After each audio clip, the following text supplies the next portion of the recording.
Merhaba arkadaşlar, kanalımdan ve mutfağımdan herkese selamlar ve sevgiler. Bugün sizlere hamur yoğurmadan çok kolay kahvaltılık börek hazırlayacağım. Dilerseniz sizleri bekletmeden hemen tarifime geçiyorum.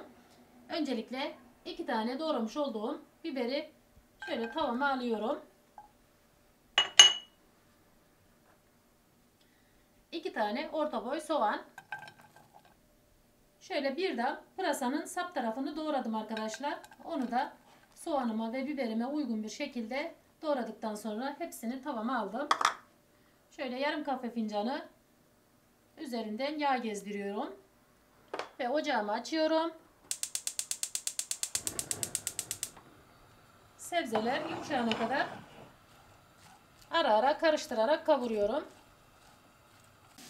Sebzelerim ocakta kavrulurken hamurunu hazırlıyorum. Ara ara da sebzelerimi kontrol ediyorum. Bu arada derin bir kaseye 3 su bardağı su alıyorum. 1 tatlı kaşığı tuz.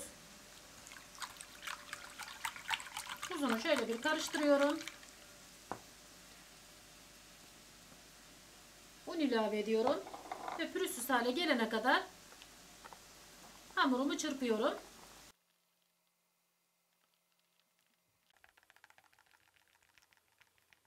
Bu arada tam 2 su bardağı da un kullandım arkadaşlar. Hamurumu da pürüzsüz hale gelene kadar çırptım. Bu kadar yeterli.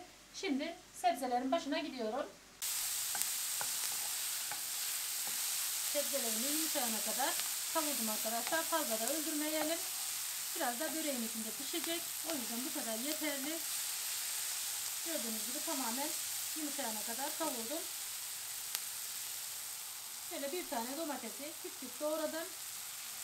Onu da ilave ediyorum.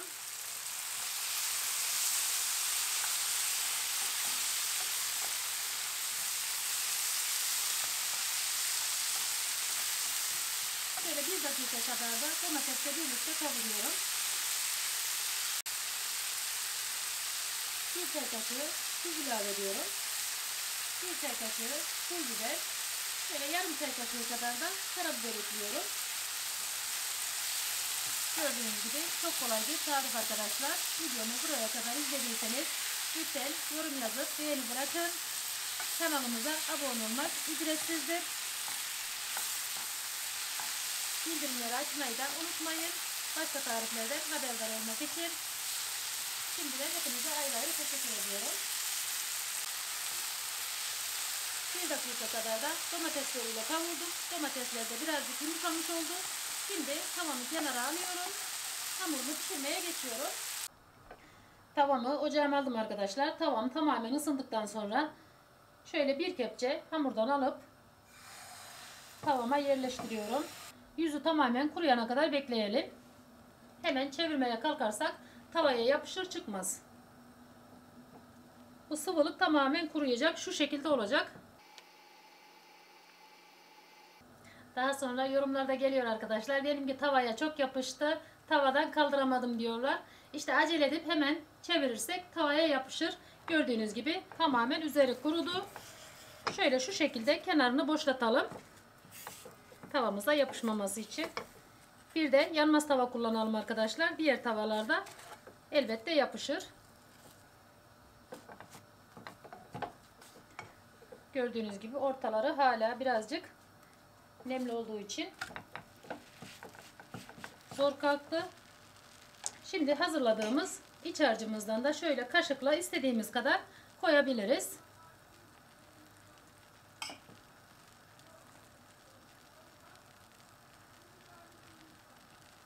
Şöyle de kaşıkla düzleyelim. Şöyle 150 gram da kaşarı rendeledim. Ondan da şöyle üzerine serpiştiriyorum.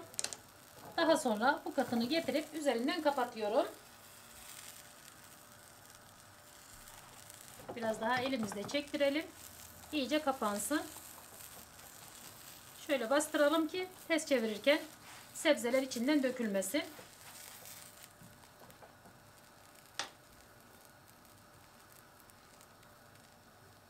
Şöyle kenarından ve üzerinde yağı gezdirelim. Altı üstü nar gibi kızarsın.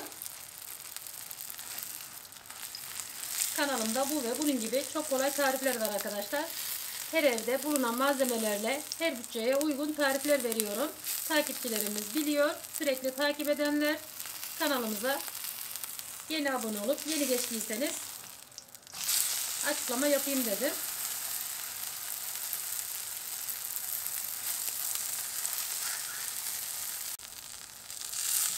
Diğer tarafında aynı üstü gibi kızarttık arkadaşlar.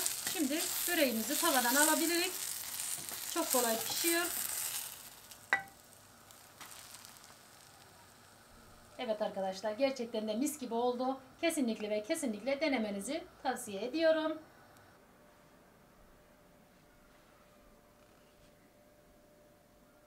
Evet arkadaşlar, kahvaltılık böreklerimiz hazır. Mis gibi de oldular. Yumuşacık, çok kolay, hamur yoğurmadan, oklava kullanmadan herkes evinde kolaylıkla yapabilir. Şöyle de içinin lezzetini bir göstermek istiyorum. Çok sıcak arkadaşlar. İnanılmaz. İnanılmaz sıcak. İnanılmaz da lezzetli görünüyor. Evet arkadaşlar. Umarım tarifimizi dener ve memnun kalırsınız.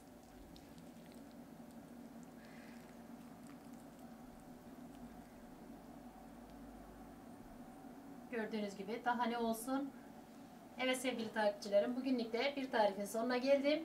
Videomu beğendiyseniz paylaşmayı, yorum yazmayı, kanalıma abone olmayı lütfen unutmayın. Kendinize iyi bakın. Hoşça kalın.